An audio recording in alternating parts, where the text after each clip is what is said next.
ये हो गया हिस्ट्री को 3 कालखंडों में बांटा गया है। किस तरह से? तो इस तरह से देखिए, प्रागैतिहासिक, आद्य ऐतिहासिक और ऐतिहासिक। यहाँ तो कोई दिक्कत नहीं है।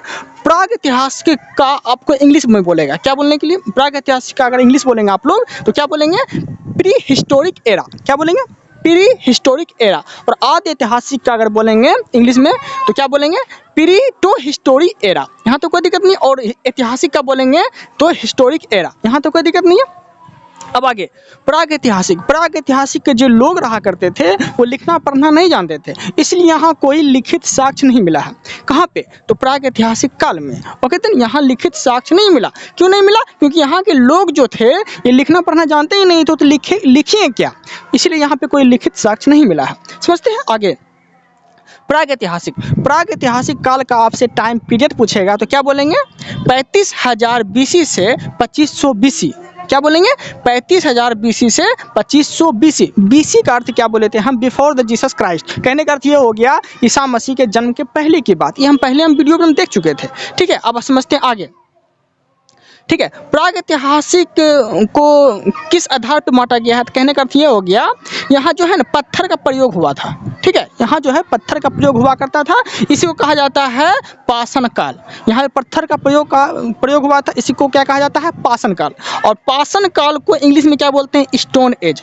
पाषाण काल को इंग्लिश में क्या बोलते हैं? Stone age. ओके, यहाँ समझते हैं। पाषाण काल का अगर बोलेगा तो पाषाण काल को 3 भागों में बांटा गया है। ठीक है, पाषाण काल को 3 भागों में बांटा गया है। कौन कौन? तो समझते हैं। लेकिन उससे पहले जो है पाषाण काल का टाइम पीरियड देख लेते हैं कितना है। तो 35,000 बीसी से 2500 बीसी क्या है? पाषाण काल का टाइम पीरियड। यहाँ तो कोई दिक्कत नहीं है। और पाषाण काल को 3 कालखंडों में बांटा गया था। कौन कौन? तो समझते हैं। पूरा पाषाण काल, मध्य पाषाण काल और नव पाषाण काल। क्या बोले? पाषाण काल को 3 कालखंडों में बांटा गया था। पूरा पाषाण काल, मध्य पाषाण काल और नव पाषाण काल। यहाँ तो कोई दिक्कत नहीं है। अब समझते हैं ध्यान से। पूरा पाषाण काल। पूरा पाषाण काल का अगर टाइम पीरियड आपसे पूछेगा तो क्या बोलेंगे? तो पूरा पाषाण काल का टाइम पीरियड क्या हो जाता है? 35,000 बीसी से 1000 बीसी। किसका? पूरा पाषाण काल का टाइम पीरियड। Okay then. अब मध्य पाषाण का अगर टाइम पीरियड आपसे पूछेगा तो क्या बोलेंगे? 1000 बीसी से 5000 बीसी। क्या बोलेंगे? 10,000 बीसी से 5000 बीसी। ठीक है, तो यहाँ से देखते हैं फिर से।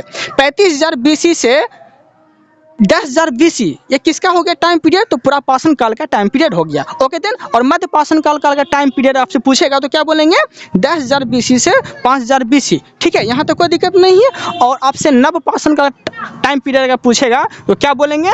5000 बीसी से 250 बीसी। ठीक है, यहाँ तक कोई दिक्कत नहीं है। उम्मीद है कि आपको यहाँ तक कोई प्रॉब्लम नहीं हुआ होगा। अब पढ़ते हैं आगे। देखिए, अब समझते हैं ध्यान से। अब एक करके निपटाते हैं। Okay then. पूरा पाषाण काल पहले देखते हैं। पूरा पाषाण काल। पूरा पाषाण काल में क्या हुआ था? यहाँ क्या हुआ था? पूरा पाषाण काल में क्या हुआ था? देखिए यहाँ पे पूरा पाषाण काल में जो है लोग शिकार करना, ठीक है, शिकार करना जाने, मतलब कहने का अर्थ ये हो गया पहली बार शिकार करना कहाँ पे सीखे थे लोग? तो पूरा पाषाण काल में। ठीक है, और यहाँ पे जो क्या हुआ था, यहाँ के लोग जो रहा करते थे, यहाँ के लोग जो है खाना बदोश रहते थे। ठीक है, किसी भी तरह से अपना जीवन यापन करते थे, शिकार मार के या फिर कैसे भी करके अपना जीवन यापन करते थे। अब तो समझते हैं ध्यान से। जब शिकार करेंगे और शिकार को मार के जब खाएंगे तो यहाँ पे ऐसे तो कच्चा तो नहीं खाएंगे। ठीक है, कच्चा तो नहीं खाएंगे। तो उसके लिए यहीं पे जो है यहाँ के लोग ही, पूरा पाषाण काल के लोग ही जो है आग का आविष्कार किया था। ठीक है, पूरा पाषाण के लोग क्या किए थे? आग का आविष्कार किया था। अब समझते हैं ध्यान से मध्य पाषाण काल। ठीक है, मध्य पाषाण काल।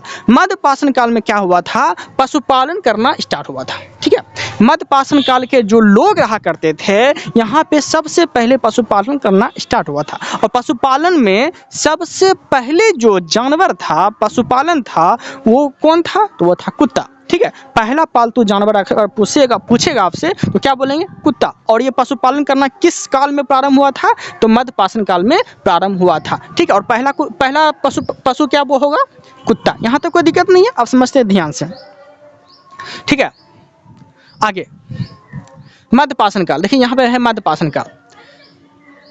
देखिए मध्य पाषाण काल में जो है मध्यपाषाण काल में अगर आपसे पूछेगा पहली बार पशुपालन कहाँ हुआ था, किस राज्य में, तो क्या बोलेंगे? एमपी। एमपी में, एमपी मतलब मध्य प्रदेश में। मध्य प्रदेश के एक जगह है जिसका नाम है आदमगढ़। यहाँ पे जो है पशुपालन के पहली बार साक्ष्य का प्रयोग हुआ था, पहली बार साक्ष्य मिला है। ठीक है, मध्य प्रदेश के किस जगह में? तो पशुपालन का साक्ष्य मिला है तो मध्य प्रदेश के आदमगढ़ में, मध्य प्रदेश के आदमगढ़ में पशुपालन का साक्ष्य मिला है। यहाँ तक कोई दिक्कत नहीं है। और राजस्थान में, राजस्थान के बागोर में पशुपालन या पहली बार प्रयोग किया गया था। ठीक है, पहली बार प्रयोग हुआ था पशुपालन का, कहाँ पे? तो राजस्थान के बागोर में और मध्य प्रदेश के आजमगढ़ में पहली बार पशुपालन हुआ था। ठीक है, अब समझते हैं ध्यान से। मध्यपाषाण काल में जो है औजार, जो मतलब औजार जो है पहली बार इस्तेमाल हुआ था। पत्थर के जो औजार हुआ करते थे, मतलब ये पहली बार औजार का प्रयोग किया गया था। ठीक है, औजार बनाया सिखाया गया था, पहली बार सीखा। मतलब कहने का अर्थ ये है